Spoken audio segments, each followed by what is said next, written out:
My name is Charlotte. I married Mickey when I was 25 after meeting him at a party. Mickey had always said, "You can be a stay-at-home wife if you want." And indeed, we could live comfortably on Mickey's income alone. But I loved my job, and I continued to work at the company that had taken care of me since I graduated from high school. However, in the second year of our marriage, I decided to quit my job. The trigger was a phone call from father-in-law telling me that mother-in-law had collapsed. I loved my gentle and kind mother-in-law. When I rushed to mother-in-law's side alone, as Mickey couldn't make it due to work, mother-in-law greeted me with a weak smile, connected to many tubes. Mother-in-law was not in immediate danger, but her collapse had left her in need of care. We had to decide who would take care of mother-in-law before she was discharged. I thought Angelina, my unmarried sister-in-law who lived with her parents, would do it, but she firmly refused. Angelina, who mainly works from home, told the hospitalized mother-in-law, "I'm not playing around at home, so I can't take care of Mom. Get it together." Mother-in-law smiled in a troubled way, but I was honestly taken aback by how someone could say such a thing when their own mother was suffering.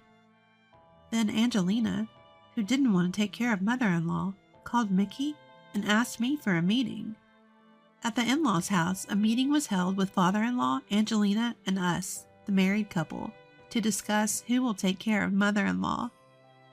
I really can't take care of Mom. What should I do about the housework now that my wife has collapsed so soon? Angelina kept saying, "Impossible." And father-in-law, who had left all the housework to mother-in-law, seemed to have no intention of taking care of her. Mickey tried to persuade Angelina to take care of mother-in-law, but she firmly refused. The conclusion of this family meeting seemed predetermined. Angelina and father-in-law were indirectly telling me to take care of mother-in-law. I had some attachment to the job I had continued since graduating from high school, but I didn't want to see any more of this meeting, where they were pushing the care of mother-in-law, who had been so kind to me since I married Mickey, onto each other. So I made up my mind and said, "I understand. I'll quit my job and take care of mother-in-law. We'll be living together from now on, so please treat me well." Father-in-law said, "Thank you, Charlotte," and thanked me happily. But Angelina spat out, "Of course." Mickey asked me, "Are you sure? If it's too much, we can hire a professional to take care of Mom." But I nodded. It's okay. I really owed a lot to mother-in-law. Hiring a professional would cost money, and mother-in-law might feel hesitant. I thought it would be better for mother-in-law to be taken care of by me, a family member, even though I was her daughter-in-law. I knew that father-in-law was a vague person who wanted to avoid trouble, and Angelina had a mean-spirited personality. I was anxious about having to live with these two from now on, but I made up my mind, quit my job, and started living with my in-laws. That life was more challenging than I had imagined. Mother-in-law's body had become uncooperative, so she initially lamented needing care even to go to the bathroom. She often said, "I'm sorry," to me for having to take care of her, and it was painful to see mother-in-law like that. And above all, Angelina's bullying of me as the daughter-in-law took a mental toll. My family didn't have money, and I had been working since high school without going to college, but Angelina often mocked my education. While eating the food I made and talking to father-in-law about work, she would suddenly say, "Oh, sorry, Charlotte. This conversation might be too difficult for a high school graduate. I shouldn't have talked about something you can't understand." Or she would come to me, who was caring for mother-in-law, and deliberately say, "You're just a lowly high school graduate daughter-in-law, so you have to at least take care of Mom." Mother-in-law, with her body that couldn't move freely, would scold Angelina, saying, "Don't say such things to Charlotte." Angelina seemed to hate being scolded by mother-in-law. So after being sternly told by mother-in-law, she began to badmouth me when mother-in-law wasn't around. I have a respectable job at home, so it's only natural for a lowly high school graduate like Charlotte to do the housework. So sometimes make food that tastes good. It's always so bad. When Angelina, who did no housework, said this to me while I was cooking, I even thought about not serving her meal, but I held back.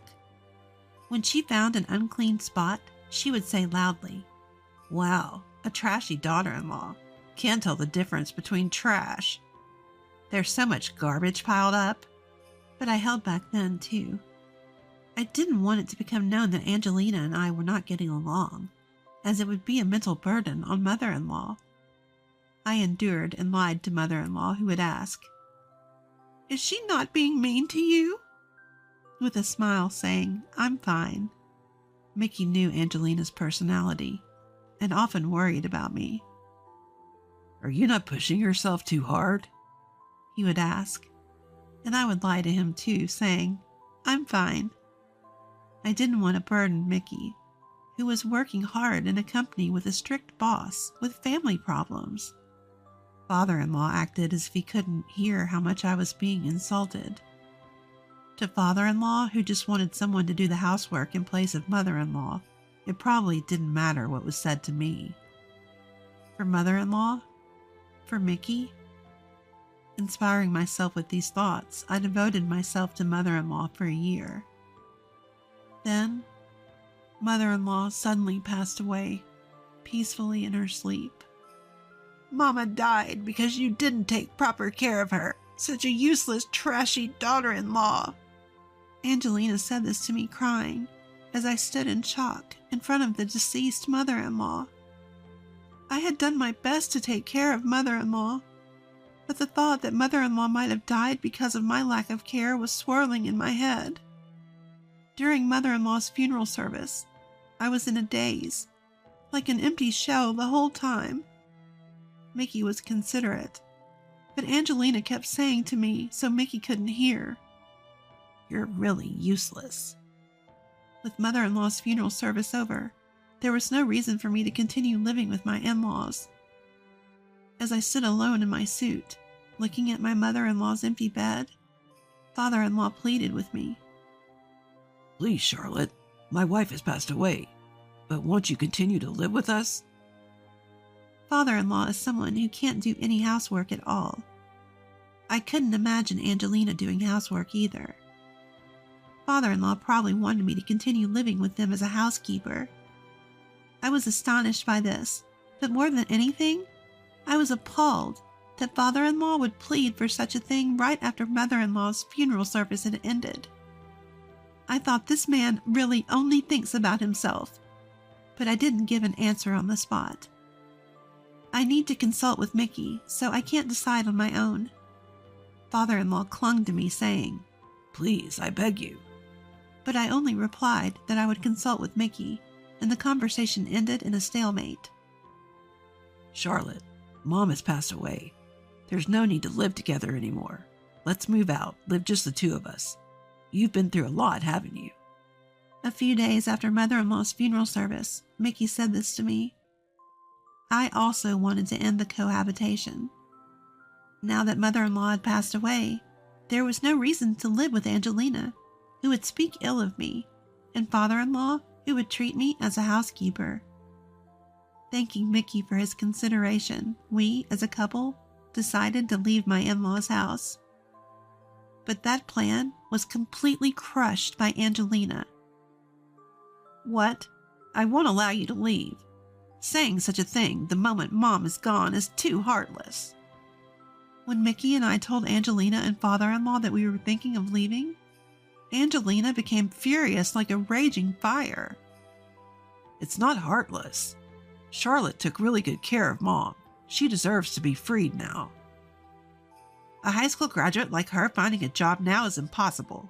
If she can't be useful to society, she should at least do housework in this house and be of some use to Dad and me." "Charlotte was excellent at her job. You have no right to say that to her. Anyway, neither Mickey nor Charlotte has any intention of leaving this house." Because Angelina stormed out of the room after saying this, the discussion was forcibly ended. But Mickey said, "We could just leave on our own," and started looking for a place. I also began preparing for the move, looking for properties while doing housework so as not to be complained about by Angelina, and reducing our belongings. But Angelina was watching me, and when I was organizing my belongings, she would scatter them, shouting, "Heartless person! I'll never let you leave this house." Or when I was making phone calls to look for property, she would snatch my mobile phone and say to the real estate agent, "Please pretend that conversation never happened." She started to act completely out of control. Mickey would get angry at Angelina every time, but she would always yell back at him, "Your wife is the worst. You have no eye for women." And nothing would improve. One day during dinner, when Mickey and I were both at our wits' end, Angelina, in a rare good mood, called out to me, "Charlotte, tomorrow my fiancé is coming to our house. I know you're a useless piece of trash, but try to use your brainless head and read the room, okay?" I was used to being berated at the dinner table when Mickey wasn't around, but I was surprised by the word fiancé that came out of Angelina's mouth. I know it's really rude, but I was shocked to think there's a man in the world who would want to marry someone like her. After being told repeatedly during dinner to be a good girl, I responded vaguely and ended the day doing housework as usual. And then the next day, Angelina, dressed more stylishly than I had ever seen her, brought her fiancé Randolph. Angelina's fiancé was wearing a well-fitted suit, was polite, and seemed intelligent. Why would such a seemingly decent person want to marry Angelina? I thought, again rudely, as I prepared drinks and headed to the living room where father-in-law, Angelina, and Randolph were. Then I heard Angelina's cajoling voice coming from the living room. "That spaced-out girl earlier is Mickey's wife. She really can't do anything. I do all the housework in our house, and I worked hard to take care of our deceased mom. I think Mom could have lived longer if that girl hadn't stressed her out." I froze in the front of the living room. I felt as if I had been struck from behind by Angelina's words. The shock woke me up. Because I didn't want to burden Mickey or mother-in-law, I had been holding back. But now, it felt like all those feelings were flooding out. I did all the housework. I worked hard to take care of mother-in-law. All of it was me. Angelina never helped me with anything. I opened the living room door, quietly served the drinks, and greeted Randolph with a smile. "Hello, as you were introduced, I'm the high school graduate, bottom of the barrel, useless trash. Nice to meet you." Angelina let out a panicked shout, but I kept talking smoothly. Angelina really guides me well. She evaluates every meal I make as tasteless, and when I'm cleaning, she comes to laugh, saying that the trash is cleaning up trash. She often scolded me for my caregiving, saying that mother-in-law died early because of my incompetence. "You? What are you saying?" Pointing at Angelina, who was furious like a demon and smiling. "See, she's guiding me like that." Angelina pulled my hair and yelled, "Stop it!" Randolph must have never seen her like this before. He looked confused, saying, What? And I felt sorry for him. But this should make him reconsider marrying Angelina. I felt like I had saved him, so I excused myself in mind for causing this chaos. "Well then, the trash will leave now." I left the in-laws' house with only my valuables. Father-in-law, wanting to avoid trouble, just sat silently during my counterattack.